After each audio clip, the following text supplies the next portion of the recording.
The broadcast is now starting. All attendees are in listen-only mode. Hi everyone, good morning. Welcome to our webinar, How Predictive Intelligence Helps to Protect Companies. We are excited to have Luis here with us today to present. Before I turn things over to him, there are a couple of housekeeping items to cover. The presentation will be approximately 30 minutes. At the end, we will have time to answer any questions you might have. You may enter your questions in the chat or questions section at the bottom of your screen. If we are not able to get to your questions, we will be sure to respond to them after the webinar to get you the answer. We will be recording this presentation and making it available in the coming days for you to share. We hope you find this webinar informative. Luis, all you. Thank you very much, Sharon. Hello, everyone. Hello, ladies and gentlemen. Thank you very much for attending this webinar. I'm Luis Corrons, PandaLabs Technical Director, and we're going to talk about how predictive intelligence helps to protect companies. And first, I would like to take a look at the situation we have at our companies right now, nowadays. So the thing is that malware and the general IT security panorama has undergone a major change in terms of volume and sophistication. New techniques for penetrating defenses and hiding malware are allowing threats to remain on corporate networks for long periods. And one thing that that's really important, we always have to take into account. I mean, an enterprise has hundreds, thousands of computers in its network. A criminal just needs to compromise one of them to succeed, and that's all he needs, only one. It doesn't matter if he doesn't touch the other ones at the beginning. If he gets one, that's enough for him. Security companies have been protecting or trying to protect our computers for decades now. At the beginning, it was easy. I mean, the number of threats was very low. Being able to identify all threats was enough. Computers were safe. Some of those threats were really complex. I mean, like we had polymorphic viruses, and some of them, like the metamorphic ones, were a nightmare for us, for security researchers. I mean, we could take like one of the major experts in the world in researching and reverse engineering viruses, took a metamorphic one. It could take him days or even weeks just to create a detection for that kind of virus. So we're lucky that nowadays the kind of threats we face are not that complex in order to detect them. It's also because the technology, of course, has evolved. The creators of those viruses were people trying to show off their abilities, how good they were, and that was it. Basically, there was no other ulterior motive. When internet started to become more popular, some threat actors realized this could be abused to spread their creation rapidly to any computer in the planet. And that's when internet-based worms started, first spreading via email. If you're old enough, you probably remember like Melissa or macro worm that spread through email. And then we had Happy 99 at the end of 1999. 1998, sorry. Love letter, class, and a few years after, these email worms started to show up. Then we had the network worms, so like Blaster, SQL Slammer, etc. The number of new threats created was growing exponentially, and the blacklisting approach, where you block everything you know is malicious, was working just fine so far. The main difference is that updates had to be published in the minimum amount of time to offer valuable protection. You needed to get the update in time. This is a story I tell sometimes. I started working at Panda in January 1999. I remember back then, I think we were the only company offering like daily updates to the internet. And most of our competitors, they send the updates via postmail physically to their customers. Nowadays, it's kind of like a fairy tale, but it was like that. So it was very important to deliver these updates the faster as we could. And doing that, you could have your customers protected. Before and in the first days of the virus nightmare, for a virus to travel to one city or from one city to another, it could take weeks or months. No, like for LA to New York, for example, it could take a year. And suddenly, in a few years, it only took a few seconds for a worm or a virus to go from Washington, D.C. to Tokyo, to the other side of the world. The number of people and companies connected to the internet kept growing. Criminals had a lot of money could be made out of cybercrime. Security companies, we were also aware of this, and our technologies were evolving to stop the increasing number of threats. Techniques using signatures is a valid approach. I mean, that was invented like decades ago. And the good thing is that after so many years, it has evolved so much that a single generic detection can cover hundreds of thousands of variants of the same threat. And what is even better, these generic detections can be produced automatically in most cases, while in the past you needed like several hours of senior virus analysts to do the same. Heuristics used to detect new malware never seen before, but that has certain similarities to previously known threats, were also evolving.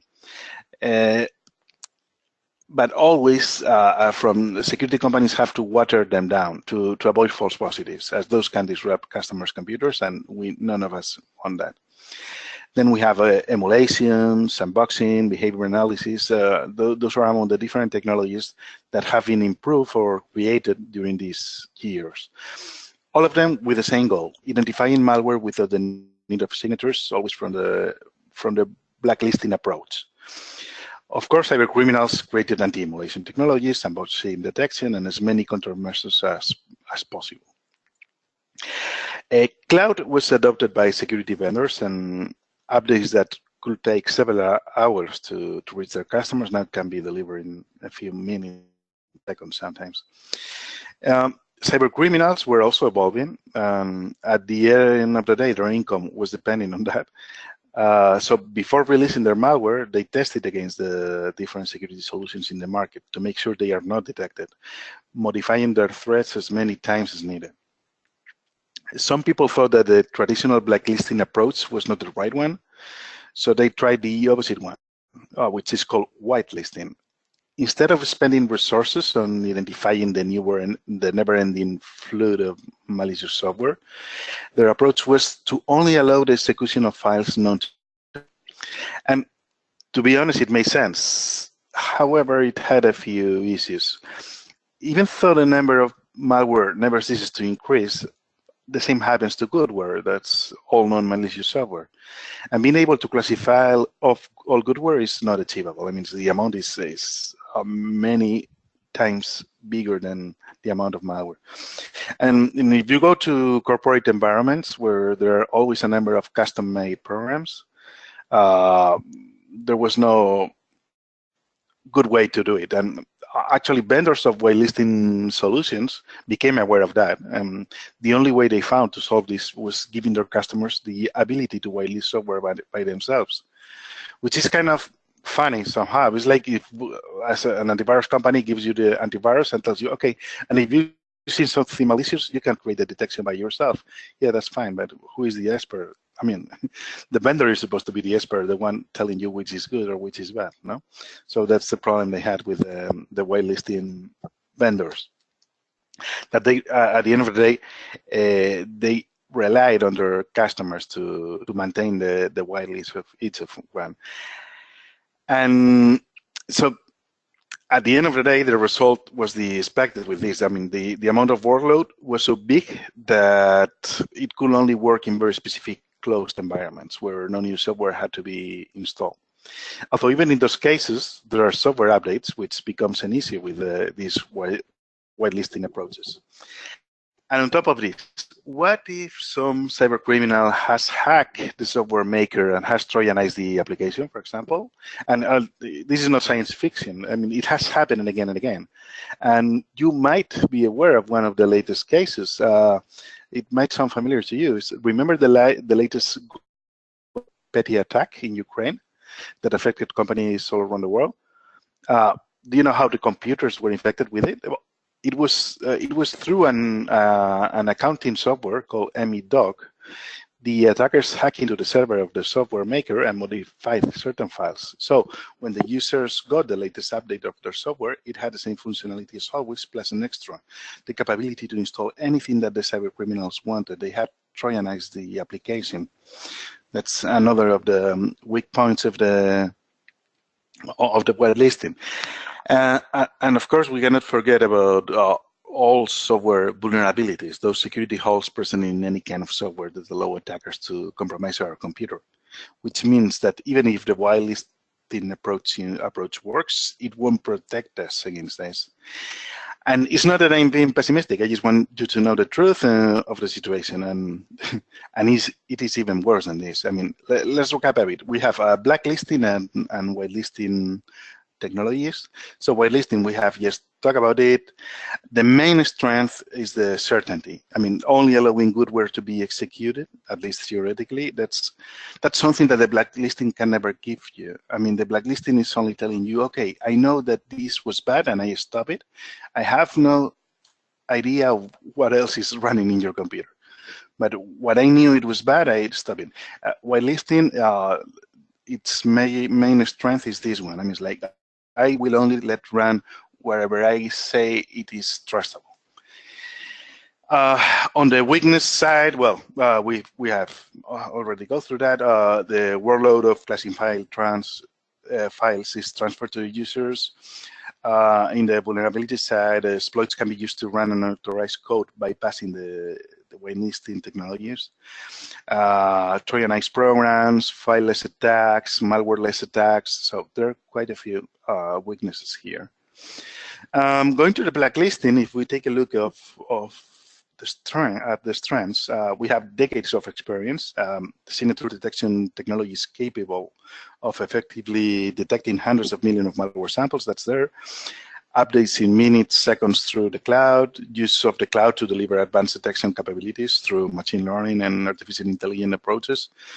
Those are a number of strengths, but what about the weaknesses? Uncertainty, just the opposite as the whitelisting. Their goal is to find malicious software. Anything considered non-malicious is allowed, even though the security vendor and the customer have no idea what it is and what it is doing. And it cannot be too paranoid, as false positives have to be avoided. And the same as in the whitelisting approach, the malwareless attacks, it's a really great issue. So both models are after the same. Take malware out of the equation. While blacklisting tries to identify all malware, whitelisting relies on identifying all goodware. So what happens when there is no malware involved in an attack? Well, that none of those models works, because at the end of the day, they are two sides of the same coin. You might argue that these kind of attacks are not that prevalent. Well, I have to say that they are, and we are not the only ones worrying about it. Here you can see in the Verizon Data Breach Investigation Report from this year. There are a number of interesting things, but I want you to take a look at this particular one about security breaches and the different tactics used by attackers. 62% of these breaches feature hacking, which makes sense, and actually it is something we see quite frequently. But the next one, malware was used in 51% of the cases, which is the same as saying that in almost half of the security breaches, and 49% of them, no malware was used, which means that both approaches, blacklisting or whitelisting, do not work and won't protect you. And there is a real risk, and it's happening already right now. There has been, as I've told you, considerable progress and improvement made by security vendors. The bad side of it is that the cyber criminals are on the same page. I mean, they have also made a lot of progress. Blacklisting falls short. It is not that the technologies behind it are not advanced. The problem lies on the approach where you only look for malware. This uncertainty caused by this approach is what we all fear more, and there will always be unknown files running in each computer of our company. And then we have all those threats where no malware is used. The uncertainty could be solved by whitelisting that tries to fortify the endpoint, but in a way that it is not a viable option due to the amount of work that the user has to do by himself.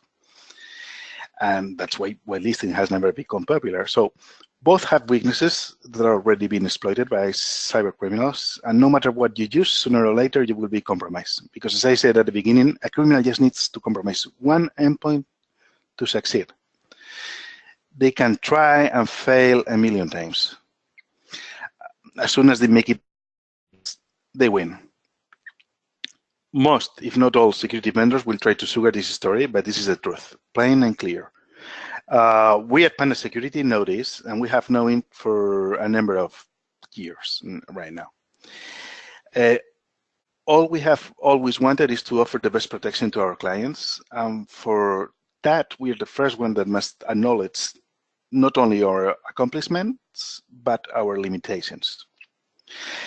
We have a vast knowledge of malware, as any other well-established security vendor. We also were the first ones that started using the cloud in our solutions, exactly since 2007. And this has helped us in a lot of ways, being able to gain a lot of visibility on what is going on in the real world. As you all know, one of the main obsessions of any anti-malware vendor is to avoid false positives. It doesn't matter how good you are in identifying malware. If a misclassification of a benign file causes havoc in your customers, you have failed. And this is something that all vendors have suffered. This has forced us to know and learn about legitimate software, or goodware as we usually call it here, as well as we know about malware. Even though there are billions of goodware files, due to its nature, they are intrinsically different to malware in some aspects. For example, goodware tends to be stable. It doesn't change as much as malware does. It makes sense. I mean, at the end of the day, they just want to do it's a software application, wherever, Office or a browser or anything. They try to be stable. I mean, they get updates, but the files themselves are pretty similar. While malware on the other side, they try to avoid detection, so every new version is completely different. The behavior of these applications is in general more open. It has a purpose and it uses the obvious ways to perform it, unlike malware that has to hide itself and all its actions. Another advantage we have is that we can use the same tools and technologies we have to detect and classify malware to classify this goodware. And as goodware does not try to be evasive, these technologies work even better than with malware. And on top of that, we have been gathering data from the cloud for more than a decade, so it looked good. Well, a few years ago, when we took a blank page and sat down together to conceive which were the needed ingredients to create the best security solution ever, this is what we came up with. So we said, okay, classification of all files using both blacklisting, as explained before, these technologies have their limitations, but at the same time, they are excellent at doing what they have to do, detecting malware. Whitelisting, with it, we can eliminate this uncertainty caused by blacklisting.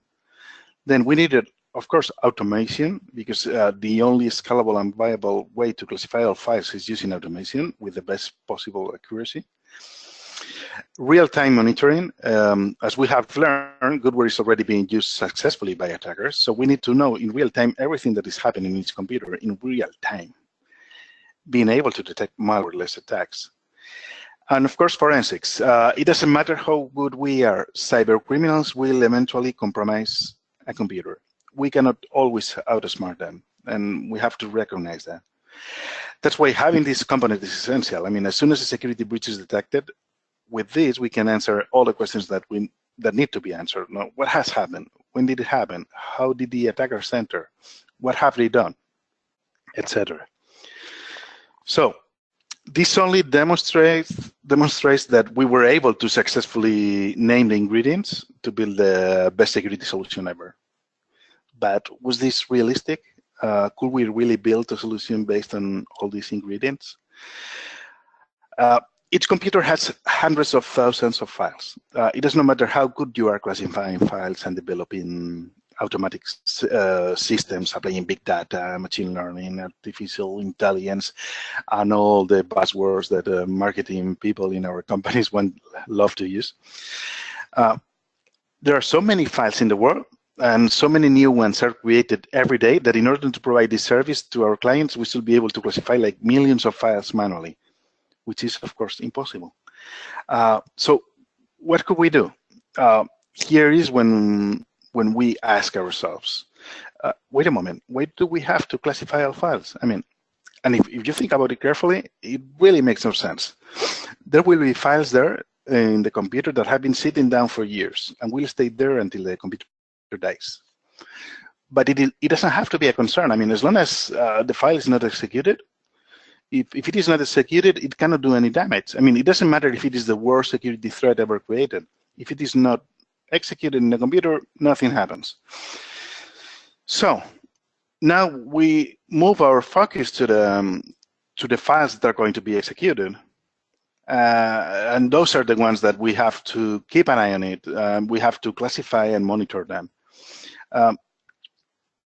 An average computer has a number of instances belonging to a few dozen files being executed. Most of them belong to the operating system and popular applications from browsers to office suites.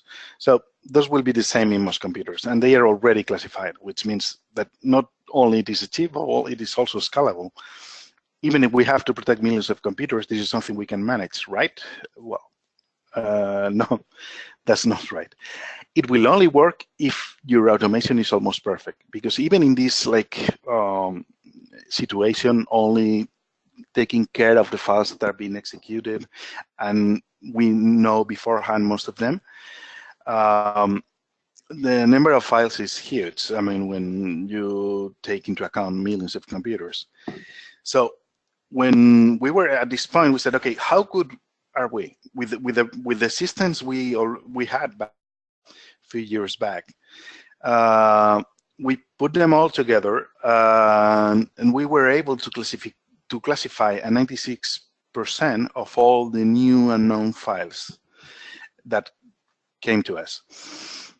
This sounds really great, and it was. I mean, 96% is great. I mean, we're talking about files we have never seen before. But we knew back then that our idea wouldn't work if the result was so low, let's say. Not even a 99% would be acceptable, I mean, for what we wanted to do. So we kept working, learning from all of those files that were not being classified and improving our systems, gathering as much information as possible. I mean, not only we obtained more than 2,000 features of each and every file, we have information about where the file came from, its prevalence, its age, how it was executed, on which system context. And nowadays, this is one of the key elements of the service we provide. I mean, without this, we couldn't reach the 99.98% we have right now. This figure means that for every 10,000 unknown files that are executed in a computer, 2 will not be automatically classified, and the rest will be. So, and this is something, it has taken years of work, but thanks God we got there. Anyway, this is only a part of the solution. As I explained earlier, attackers nowadays make use of goodware files to perform their malicious activities. And that's why we monitor different events related to processes running in the computer.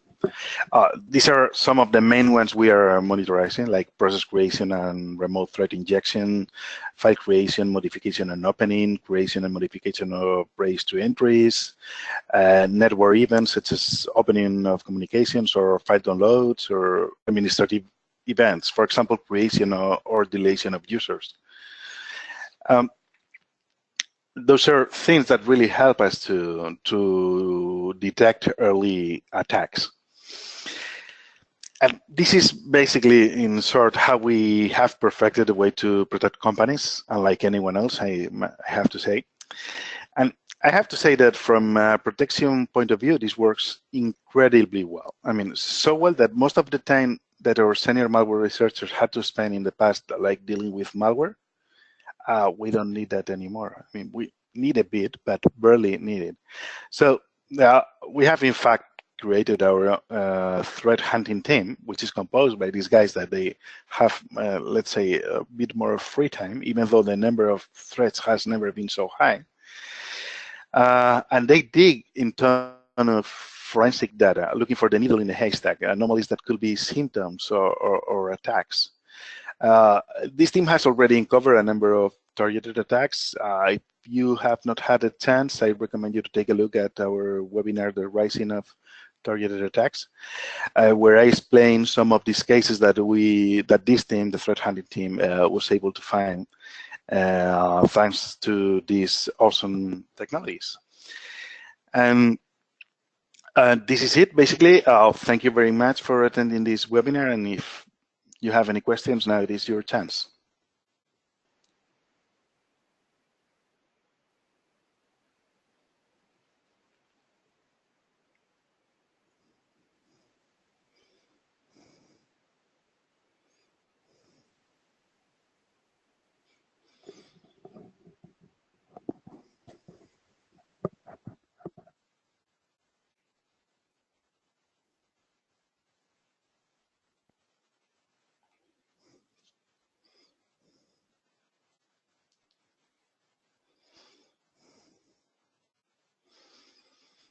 So, any questions?